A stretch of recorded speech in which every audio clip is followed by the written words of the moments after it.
In a time when people are feeling a great deal of anxiety and fear and reservations about the future, at a time when people are going to work and don't know whether or not they will have a job when they get off, and not necessarily because of their performance, but because of what's happening in the economy.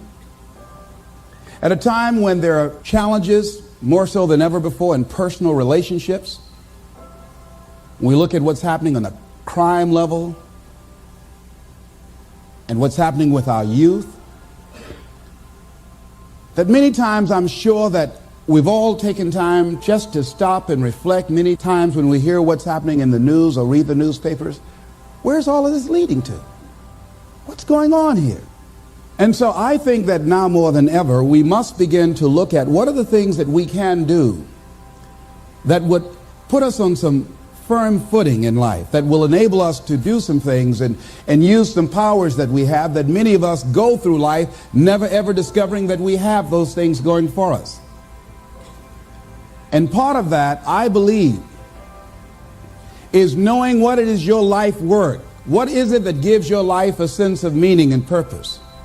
Because once you find that, it puts you in your power place.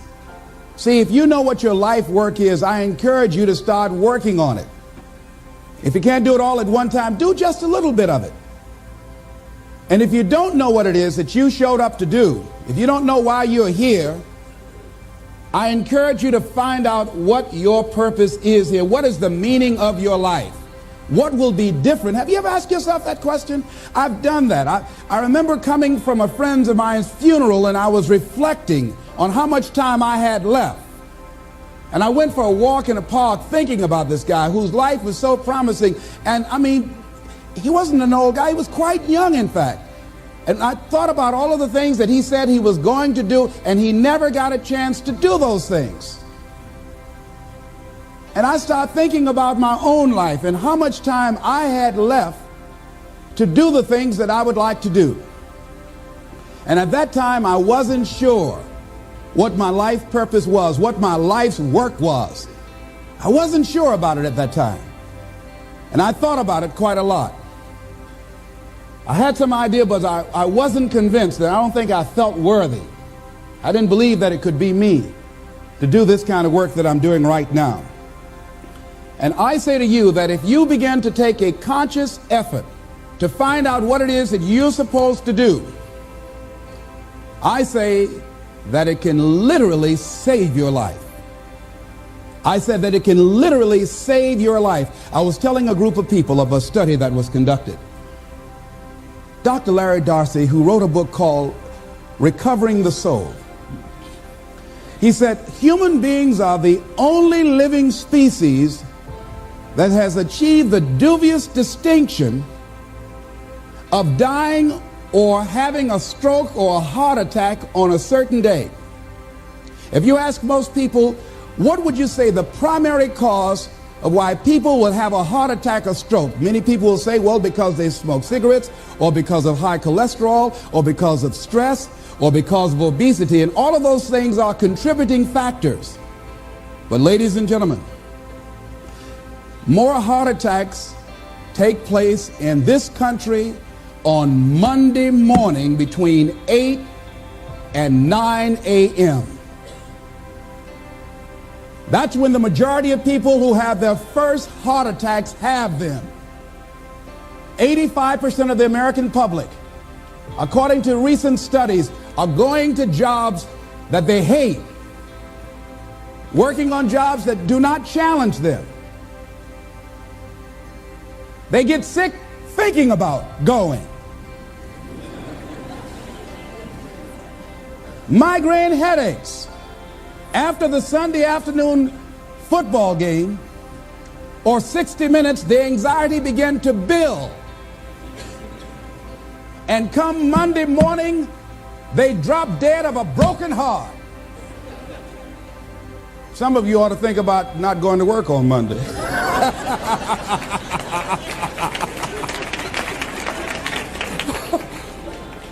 Think about that. People are literally dying to go to work.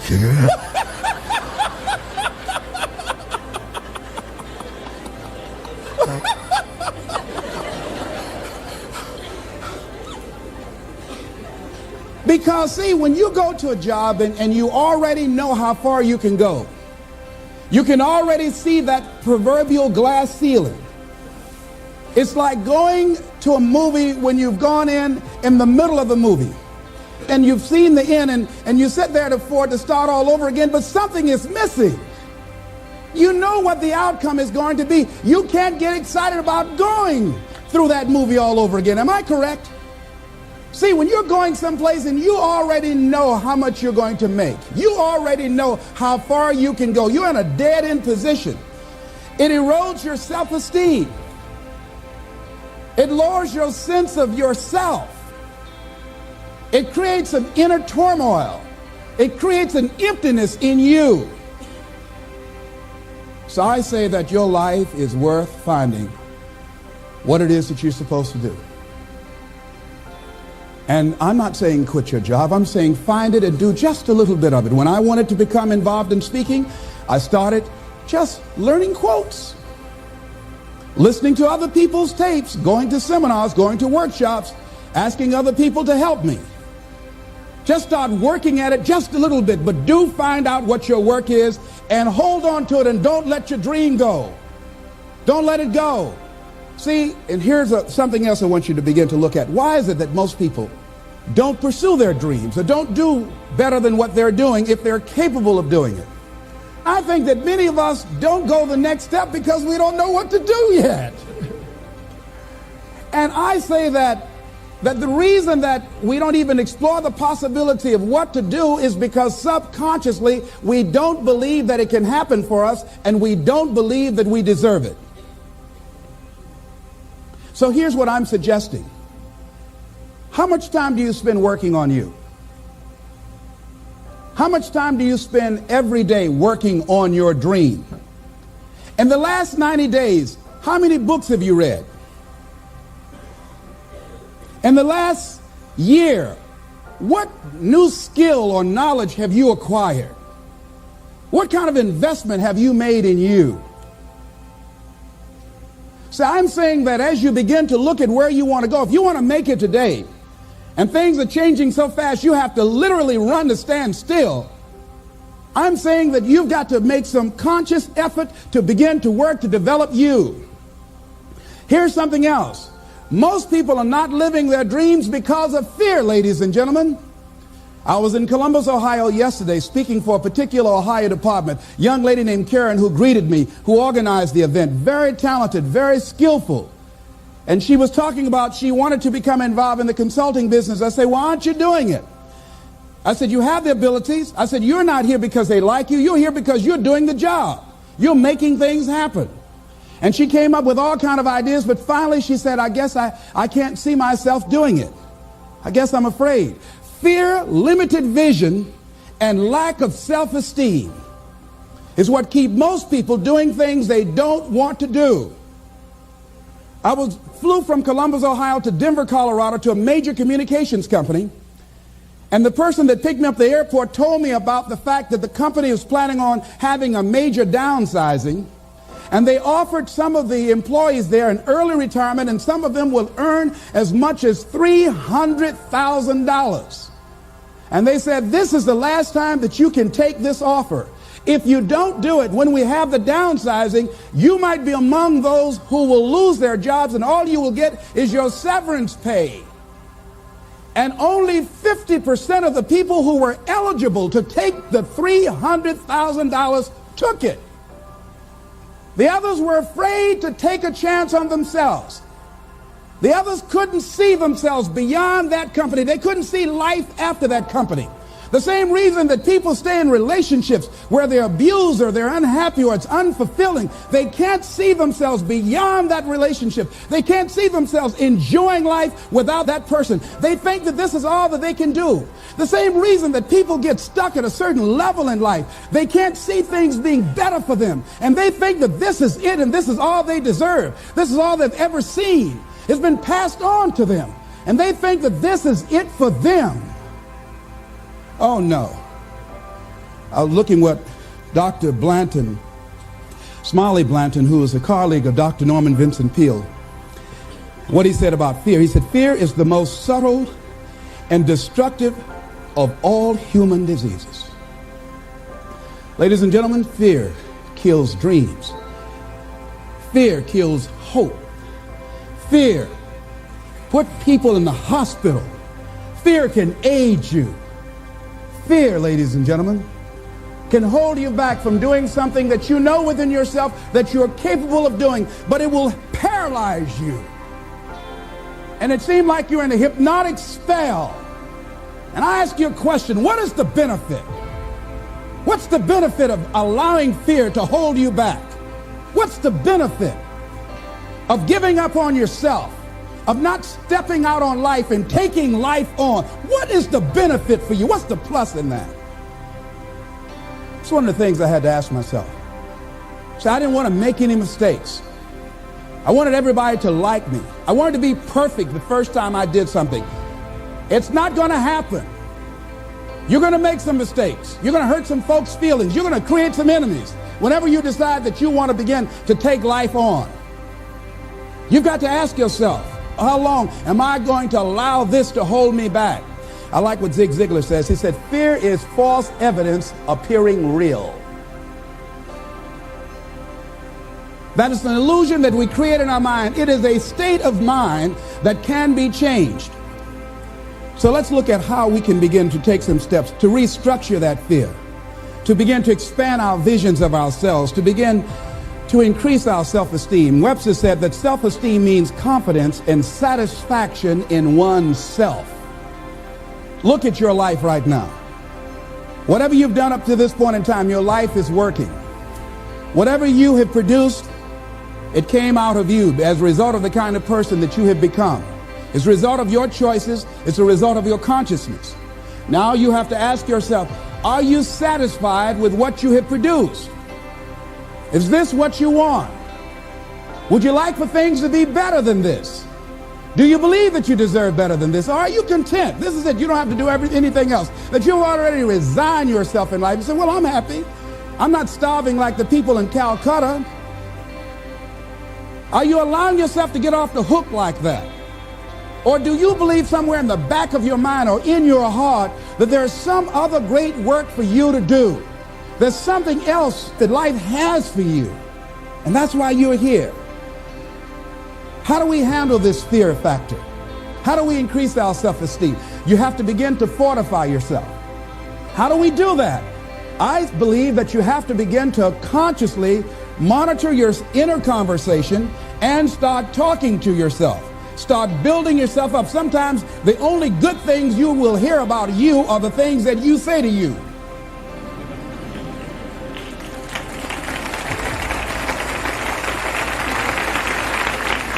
Young lady that was in the audience this afternoon said to me, I told myself yesterday for the first time, I'm proud of me. And she said, I felt good about that. So I'm saying learn to be your own booster. Start building yourself up. Start encouraging yourself.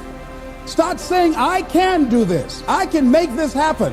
When I started thinking about becoming a speaker, I said, yes, I can do this. I can make this happen. When I start trying to convince myself I can be a businessman after flopping and failing and losing thousands of dollars and feeling stupid and dumb and having people take advantage of me because of what I didn't know, I had to talk to myself because people were saying to me that I was dumb. And somewhere in the back of my mind, I was saying, you're right. Look at what I've done. I had to say, no, Les. Hey, come on, man. Get yourself together. You can handle this. You just haven't figured it out yet. It's all right. This is your training period. This is the tuition you have to pay for what you don't know. You can do this. Other people have done it. It doesn't take an Einstein. Get you some people that can teach you some stuff that you don't know. Get you some people that have done it successfully and learn from them. Take some seminars, workshops, read some books on how to manage a business. Change the way you see yourself and begin to tend to the personal details. Understand that nobody's going to take care of your business better than you. And when I start changing that kind of mindset of beating myself up because of my mistakes and start looking at the possibility of my doing better, of my making the adjustment that would enable me to do what I want to do successfully, things begin to change. And I'm saying, stop beating up on yourself. You do it. I know you do it. I've done it. It's a natural inclination for us to put ourselves down. See, we are born negative, I think, in a negative consciousness because we live in a negative world. See, you don't have to teach children to lie. They'll lie automatically. Did you wet in your pants? No, I did not. Well, what is that? I don't know. You don't have to encourage kids to misbehave. They will do it by themselves. You don't have to encourage them to do the wrong thing. They will do it automatically. You have to correct their behavior. So I'm saying that we have to work through the challenges of life in learning how to begin to work to fortify ourselves. Repeat after me, please. I can live my dream. I can find my purpose in life. And live my purpose. I deserve more from myself. I deserve more from life. Shake somebody's hand on your right and left and say, you deserve more from life too.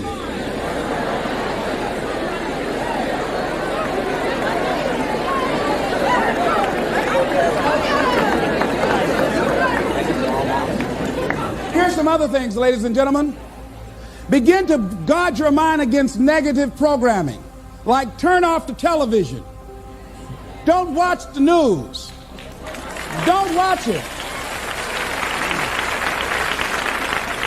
I think that more people have a sense of hopelessness and anxiety about life. If you look at the news, you cannot feel good looking at the news. You'll be scared to death. You're scared to go to sleep. I mean, it turns your power down. You've got to be conscious of that. Don't pick up the newspaper and read it. No. Just try this. Just experiment with yourself. Now, if your job depends upon you knowing certain things, let somebody tell you just about those things. But start filtering the stuff you allow to come in your mind. You know that song you used to have? Say, don't let nobody bring you no bad news. I tell my staff, look here, don't tell me any bad news while I'm on the road. Let me handle it tomorrow. I don't like anybody to tell me any bad news at night before I go to sleep. I can't do anything about it anyhow. Why let me go to sleep with that on my consciousness? No, and my staff, they know that. Say, let it wait till tomorrow. And I have a period of time. Tell me bad news between 10 o'clock and 12 noon. After I prayed and meditated and read my books, I'm fortified, I'm ready to handle it. I deal with it, and then I'm out of there, and I'm going on to something else. So you've got to guard the kinds of things that you put in your mind. See, if you don't program your mind will be programmed, because human beings are goal-oriented.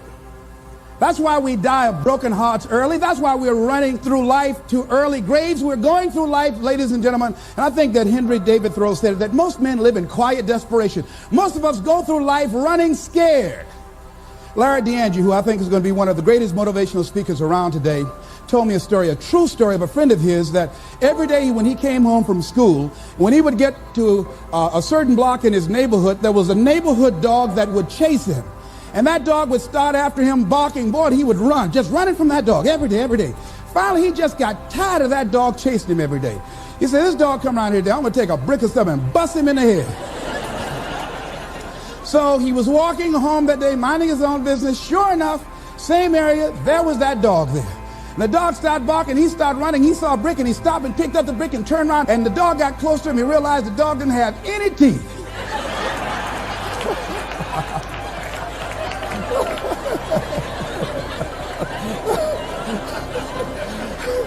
He said he put the brick down, he said, get on out my way.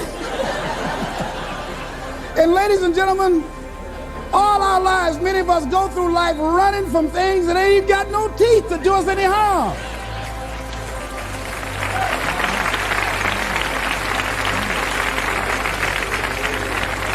Haven't you been afraid to do something, and then after you did it, you say, whoa, if I'd known it was this easy, I would have done it before. Haven't you ever had that experience? Raise your hand. Absolutely. So we created this in our minds, false evidence appearing real. We made it real in our minds. That's why Churchill said there's nothing to fear but fear itself. That's the destructive monster. So turn off things that can contribute to your fear. Turn a deaf ear to people that all they can do is talk about how negative things are because they have bought into the consciousness of the world. Start attending workshops, seminars, listening to tapes on a daily basis to begin to recondition your mind, to retrain your thinking. Faith comes by what? hearing and hearing and hearing. Listen to things that can empower you, that can enable you to create a new reality for yourself and a new life for yourself. You might appear to be strange around most people. You know, most people think you're strange if you're happy today. People say, how you doing? I said, better than good. Whoa, what's wrong with him? Just go around smiling and watch people. Look at this. Is this a weird guy over here? Because most people don't smile. Watch them. Look at their faces in the morning. Here we go, another Monday morning. How you doing? Haven't had my coffee yet. Don't ask me. See, these people have not found their purpose in life. That's why they're grumpy. That's why they're miserable. That's why they're so negative. They're hurting and they want to hurt other people.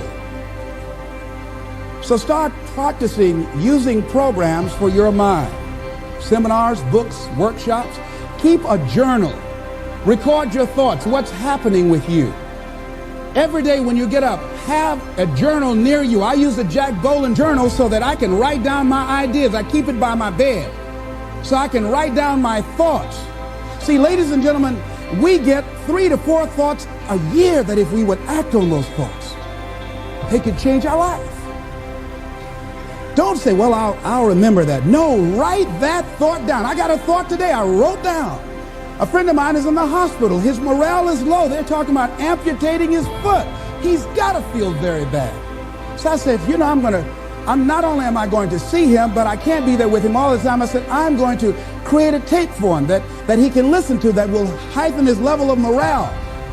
We told him the other night, don't go to surgery. You are depressed. Your energy level is down. No, tell him not now. Don't do it now. In fact, most doctors who have any sense of awareness don't perform surgery on patients that are in a state of fear, that don't think they will make it. They wait till they're in a different state of mind. So I said, what about making tapes for people that are facing physical challenges? I said, that's a good idea. All right?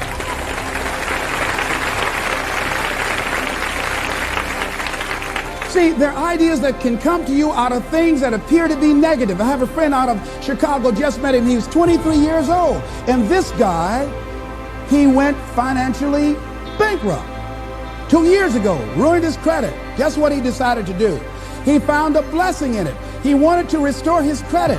It was very challenging, very difficult. And he realized that a lot of other people during these particular times have ruined their credit. So now he started a credit repair business. Last year, he earned over $100,000 helping people to restore their credit. I met a young lady who attends this church, that she was at her father's funeral and she was putting flowers on her father's grave, and she looked around and saw the other grave sites. They did not look well groomed and they were not attended to on a regular basis. She started a grave site maintenance business. Out of that tragedy, something positive has come out of it. And now she's earning more money doing that than on her present job. What idea are you setting on? Write your ideas down. And then, once you get that idea, take the leap. Hello? Take the leap. See, a lot of people get the ideas and just walk around with them. Have you ever had an idea and all of a sudden you looked around and somebody had that idea and gone with it? Think you're going to be going with my hospital idea. Forget that, buddy. We will be out there together, Jack. Take the leap. See, it's out here in the universe. If you don't take the plunge, I guarantee you, somebody else will. Take the plunge. Go into action. And ladies and gentlemen, you will be surprised at how things will come together. You'll be surprised. Now, you're going to have some difficult challenges. I can tell you that now. Be aware of that. Things are not going to work out exactly right. For a time they will, sometimes. And that's when life is just playing a game with you. I want you to feel good and relax. And then after a while, say, okay, the honeymoon's over now. And then life will come over there and slap you side the head. Say, what you doing out here? Well, this is my dream life. Is that right? Come over here a minute. Oh, you went to the seminar, huh? Come here. I can tell you that. But ladies and gentlemen, go into action with your dream. And don't avoid where the fights are. Get in the midst of the fight. And get some hickeys on your head. Get knocked down so you can learn how to fight, so you can hold your position. See, most people don't get out in the arena of life because they don't want to fight. Most people don't get out there because they don't want to get knocked down. They don't want to be dropped to their knees. But see, you're going to be dropped whether you're on the field or whether or not you're sitting on the sidelines. You're going to be dropped. So at least get dropped for something. Don't get knocked down while you're sitting down. See, that's how most people are spectators in life. You don't want to be a spectator. You want to get out in the field where the action is, and you will be amazed. After the struggle, there will be a calm period, and things will begin to click for you. Come out here with what you got. You don't have enough money? Don't worry about it. You got the dream. You got the idea. You don't have enough resources? Don't worry about it. You need some help? Don't worry about it. You get out here in the arena, someone will look at you and become inspired and say, hey, can I help you? But if you're sitting up on the bleachers, nobody's going to ask you anything.